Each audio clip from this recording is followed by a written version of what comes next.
This isn't a rare bird, but it's not a bird most people would see every day. It's a white-faced heron. It spotted me, but it's not too concerned. It's used to living in urban areas. I wonder how close I can get before it decides I'm getting too close.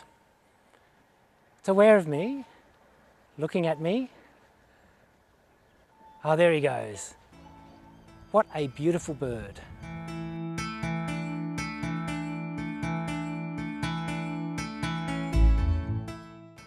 Welcome to EnviroTube. I'm at the Allan Small Reserve in the middle of Killara, only about 15 kilometres from the heart of Sydney.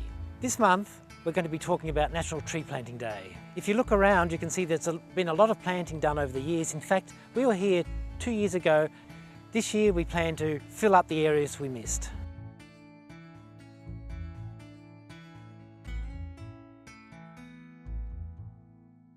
I've walked away from where we're going to be doing the tree planting for Tree Planting Day, and this is just an ordinary little bit of bush in Killara.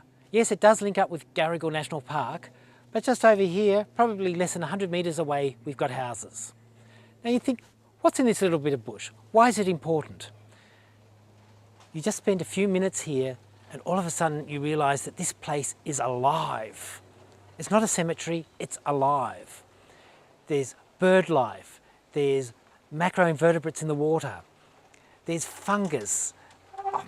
It's really an absolute pleasure to be here, and just being quiet and taking your time and getting the ambience of the whole area, it makes it a very special occasion.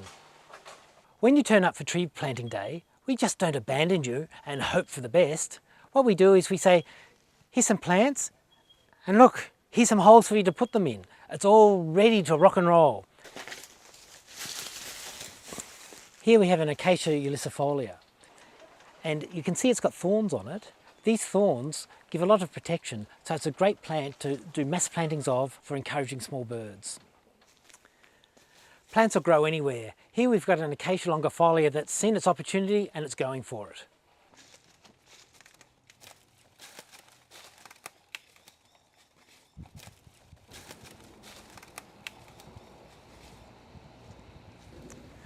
Look at the leaf litter in front of me. The brush turkey is moving the leaf litter from this side of the stormwater drain to this side of the stormwater drain to where its mound is. That means it has to get in here and somehow kick it up. Brush turkeys are the most amazing workers. So we've actually got this gap here, and the turkey's going to get in here and move all of this material. It's got a work ethic unparalleled in the animal world.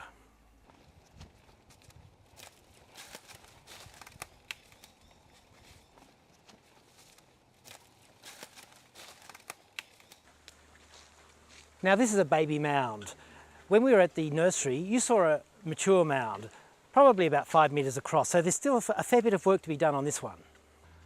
When you look at any bushland site, what you see is really determined by your skill set. When I look at this site, I see fantastic habitat.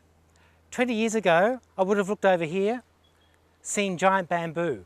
All I would have thought of is, get rid of it, it's a weed.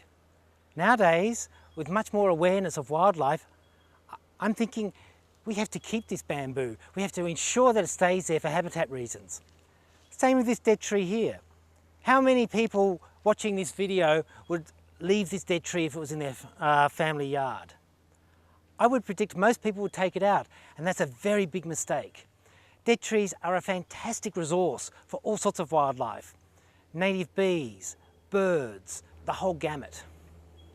When a tree dies, it doesn't automatically have to have hollows to be useful for habitat. This tree, when it first died, was relatively young, relatively useless for animals that needed to live in it. But if you look carefully, you can see hollows are starting to form. These hollows are caused by the weather, and then once sort of things start breaking down, you'll get birds and animals actually making the hole bigger and bigger, and eventually creating a space where they can make a home. This is part of the process of it eroding away, of breaking down. And given a few years, I would predict there's going to be some birds or some possums or something like that living in this tree.